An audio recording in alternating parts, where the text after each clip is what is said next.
But you back up a little bit and you begin to put some pieces together to see what happened. How did this thing come together? What occurred?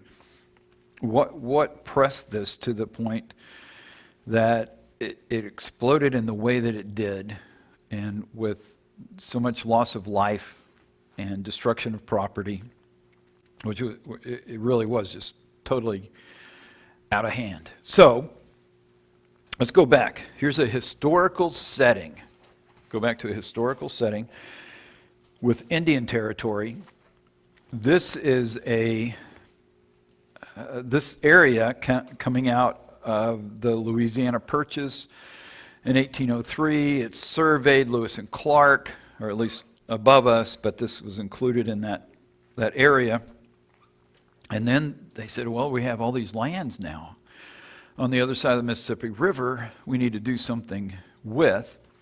And there were people moving, more and more people needing land, or the Europeans moving into the eastern part of America, and particularly the area of Georgia, North Carolina, and they began to put pressure on Native Americans in the southeast and the south, and they thought the best thing with this expansion was, let's move these people from here to the other side of the Mississippi, because we want this land and they can have that land, and this will all work out really great. So that's the beginning of this whole Oklahoma thing.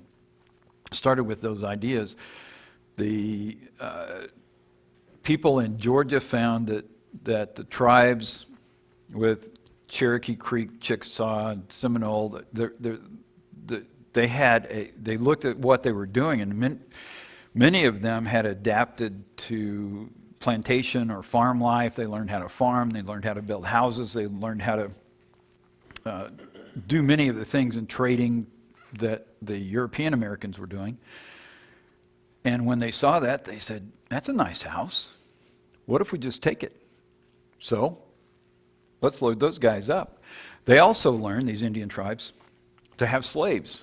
So they had done that with other tribes before, but now they had African slaves as well.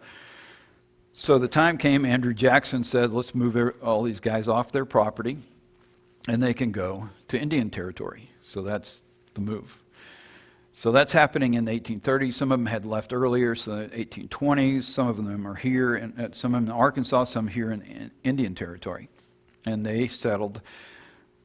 To get an idea of the impact and the direction this goes, the Cherokee land, because we're sitting just off Highway 69, which runs north-south, Dallas to Kansas City, we're just to the east of that. So that is Cherokee tribal lands. So to the east of that, and then up along 412 on the north side of it, going west over to Tulsa.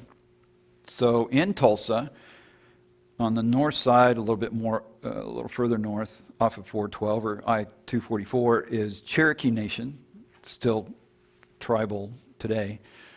South of that is Creek. To the west of Highway 69 is Creek Nation. So that tribe has everything on the other side of Cherokee Nation. So Maisie was in Creek Nation, and we were on the other side of 69. We lived in the Cherokee side of it. And you just go, this is just crazy. But it's just like different countries as far as these people and how the rules and the laws that applied. Overall, the federal government had control over the larger institution of this. That's why Judge Parker was in Fort Smith, and he was the judge for the whole of what became Oklahoma. All of that leads into after the Civil War. Well, during the Civil War, most tribes aligned with the 5 civilized tribes, aligned with the Confederacy. Not all of them fought for the Confederacy. Many had people divided and fought for the Union. But think about this. The guys in blue gathered them all up from their home and marched them over here with people dying along the way. and now a war breaks out. Who are you going to fight for? Or who are you going to fight against? And you go, I think I'm not going to line up with the blue guys. They're the ones who brought us here. I think I'm going to line up with the other guys. And so that didn't go well. The guys in blue won. As a result of the guys in blue winning, they came back to the Indian tribes and said, remember that promise we made that you get to keep this land for as long as the grass is green and the waters run and the sky's blue? Not so much. What we will do is we will divide your land up into allotments, and we'll give each family or member this much land.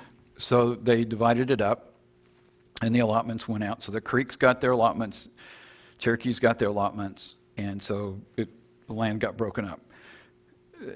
That is a factor in this because many of those freedmen, there are European Cherokees, European Creeks, mixed bloods, European Chickasaws. It's just, that mixture. But there's also African Chickasaw, African Creeks, and African Cherokees. So you can't assume, if you don't look totally Native American, that you're not mixed blood somehow. So the allotments go out. And there's also freedmen. The people who were slaves in these tribes also got an allotment. So in the north part of Tulsa, there were a group of Creeks who had allotments. So they are black, mixed blood, Creek Africans. So they have land. Cherokee's a little bit north of there, and Osage on the other side of all that.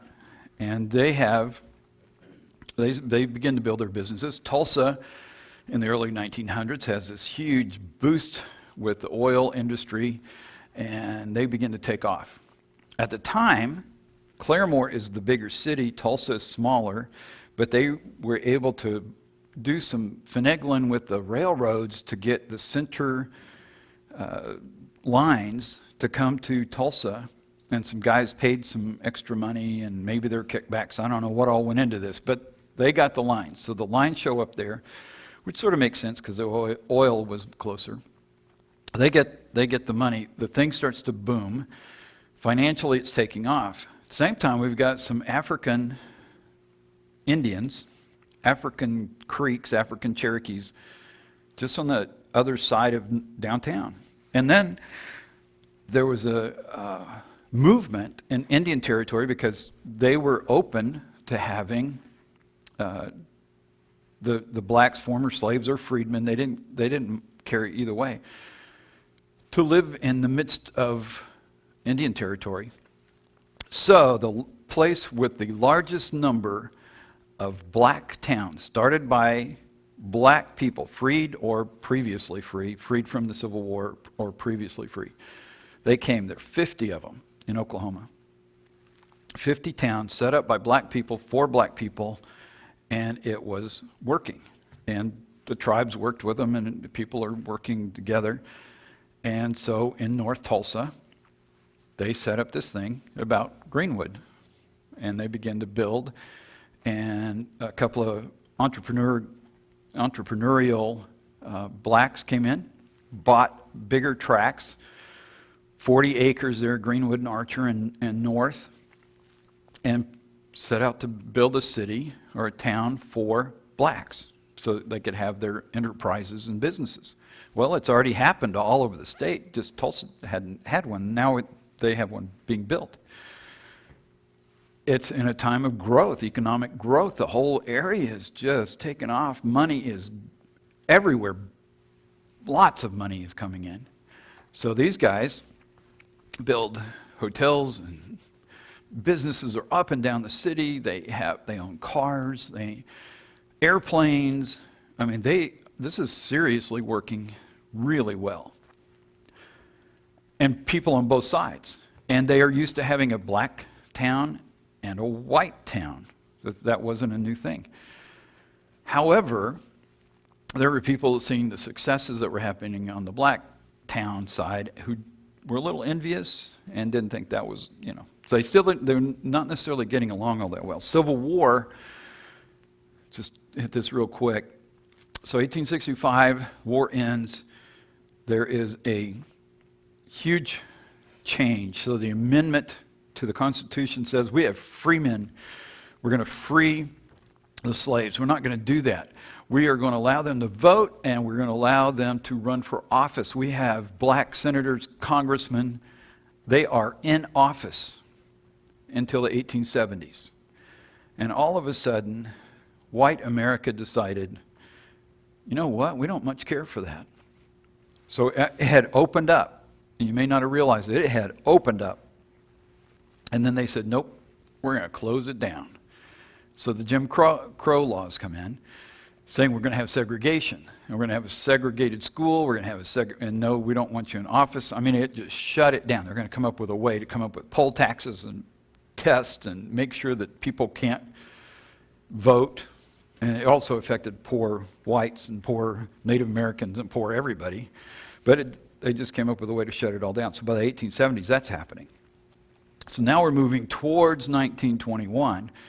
We've got huge growth in Oklahoma. We still got the black-white issues. We've got Native Americans involved in this because they got some that's their land. And they're just trying to build up and work with whoever. They're not very much accepted either. So this thing is ripe for something that could go sideways. And it's all unfolding at a time when the lynching movement had taken off. KKK is going on, and white Americans who don't like black Americans, or even having the right to be. And if they violated anything they thought they violated, they should be lynched. And it just became a thing. And lynching was going on at this time. So it's a movement. And the law enforcement wasn't doing much to stop it. And we're going to have more of that in a little bit. Let's see. So we got Indian Territory, Civil War, post-Civil War, Black freedom, Jim Crow laws, and that's the segregation issues. Creek and Cherokee lands are allotted. We talked about that. Black businessmen investing in Tulsa Greenwood area. They did that and put lots of money in there, and they were making lots of money. This thing was just amazing. And to have that many people really being creative and building up their businesses, it really says something about the quality and the drive and the motivation and the ambition and hard work of a bunch of people. The white businessmen investing in downtown, and probably not, this not everybody having bad attitude about the black side of town, but there's enough that this is getting stirred up. And along with that, the black and white issue is blacks have no trust in the system because they've been held back, they've been lied to, they've been ripped off. They have come out of slavery and told they have freedom, but they have freedom to do what? They don't have any idea what they're supposed to do. They did come up with a plan to give them 40 acres and a mule. They kind of did, but that left them they still didn't have the resources to make all of that work. So it was a tough time, but there's a whole lot of distrust that was going on. Oil and gas businesses are rocketing, taking off. And, then the ambition, self-interest, mistrust that motivated many. And that's on both sides. So it can be the blacks moving into that area, not really trusting the whites. The whites didn't want to have businesses crossing over. So they were limiting the blacks to their side of town, which they were okay with because they were trying to build these black towns where they could work within their system, and it was working really well. But that whole ambition, self-interest thing went crazy. It led to the well, it wasn't really a riot. We're going to get details on that in a second. But let me give you pull up the Tulsa Tribune. Okay, this is running the Tulsa Tribune related to the riot. And see if you pick up from this, any news source, media thing that you see today in the way that it's written and see if it could stir up anything. A Negro delivery boy who gave his name to the police as Diamond Dick, but who has been identified as Dick Rowland, was arrested. Okay, just that. See, you can't even trust this black kid because he didn't even get the right name. So we're starting off. We got to throw doubts on that. Was arrested on South Greenwood Avenue this morning by officers Carmichael and Pack, charged with attempting to assault the 17-year-old white elevator girl in the Drexel building early yesterday. He will be tried in municipal court this afternoon on a state charge. The girl said she noticed a Negro a few minutes before the attempted assault looking up and down the hallway on the third floor of the Drexel building as if to see if there was anyone in sight, but thought nothing of it at the time. A few minutes later, he entered the elevator, she claimed, and attacked her, scratching her hands and face and tearing her clothes. Her screams brought a clerk from Renberg's store to her assistance, and the Negro fled. He was captured and identified this morning both by the girl and clerk, police say. Rowland denied that he tried to harm the girl, but admitted he put his hand on her arm in the elevator when she was alone. Tenants of the Drexel building said the girl is an orphan who works as an elevator operator to pay her way through business college.